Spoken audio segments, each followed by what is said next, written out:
আসসালামু আলাইকুম রহমতুল্লাহি ওবারাকাতু। বিজয়ের মাসে গরিব দুঃখী অসহায় মানুষের পাশে দাঁড়াতে সমাজ কল্যাণ ফাউন্ডেশন আহলে সুন্নাতুল জামাত কৃতিত্ব আয়োজিত এই শীত বস্ত্র অনুষ্ঠানে সম্মানিত উপস্থিত ব্যক্তিবর্গ সকলের প্রতি আবারও আমার শ্রদ্ধেয় সালাম। আসসালামু আলাইকুম রহমতুল্লাহি ওবারাকাতু। হিন্দুদের প্রতি নমস্কার এবং অন্যান্য জাতির প্রতি আমার আন্তরিক শুভেচ্ছা ও অভিনন্দন।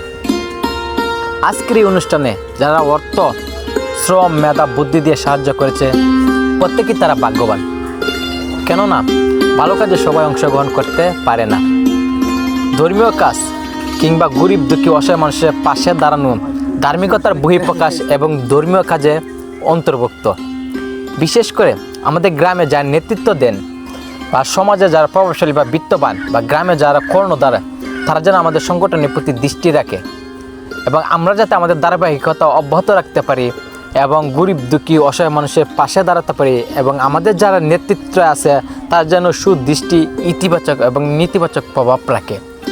স্পেশালি আমাদের যারা প্রবাসী আছে তাদেরকে অসংখ্য ধন্যবাদ, কারণ তাদের পর্যাপ্ত পরিমাণ অর্থ সাহায্য করার কারণে আজকে আমরা অনুষ্ঠানটি করতে পেরেছি। তাই তাদের প্রতি আমাদের অসম্ভব ভালোবাসা রইল। তাই সুতরাং আমরা যেন গরিব দুঃখী অসহায় মানুষের পাশে দাঁড়াতে পারি এবং সর্বোচ্চটা দেওয়ার চেষ্টা করতে পারি। সবাই আমাদের জন্য দোয়া করবেন। আসসালামু আলাইকুম।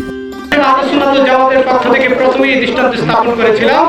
আল্লাহ পাক রব্বুল আলামিন হয়তো আমাদের সংগঠনকে কবুল করেছেন, এই জন্য আমরা ধারাবাহিকতা বজায় রেখে এক এক করে সামনের দিকে আমাদের গুরু দায়িত্বগুলো পালন করে যাচ্ছি।